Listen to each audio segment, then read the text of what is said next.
Voici la deuxième édition des prix Reconnaissance Genovis pour le volet pan-canadien.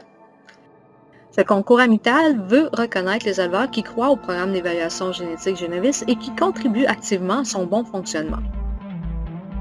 Tout comme l'année dernière, les récipiendaires en race pure sont déterminés par la combinaison de 5 critères différents qui valent pour 20% chacun, soit l'indice de sélection génétique, le taux de diffusion, le pourcentage d'animaux évalués, l'âge moyen des béliers à la mise bas, le nombre de mâles différents utilisés.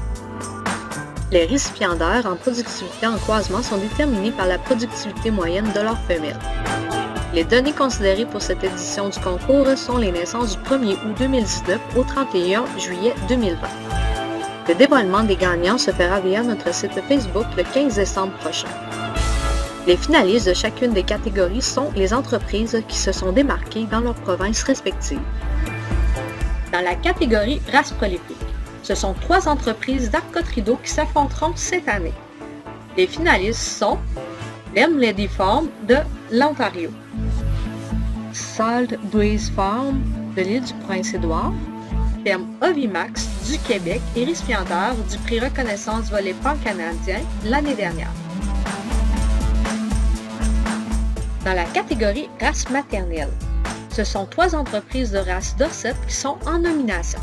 Les finalistes sont Wissing Oak Farm de l'Ontario, Ferme Roxevine du Québec, Margaret Zenink de la Nouvelle-Écosse. Dans la catégorie race terminale, 3 entreprises de race Suffolk compétitionnent cette année. Les finalistes sont Ferme Maple Star du Québec, Black Ace Suffolk du Nouveau-Brunswick, Codon Suffolk de l'Ontario. Dans la catégorie productivité en croisement, 2 des 3 finalistes de cette catégorie sont des producteurs commerciaux alors qu'une entreprise se spécialise dans la production de FA.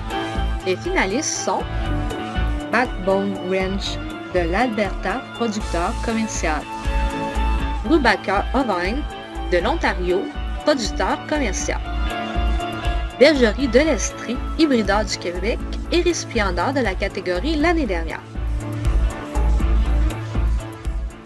Est-ce que nos éleveurs du Québec sauront se démarquer au niveau canadien encore cette année?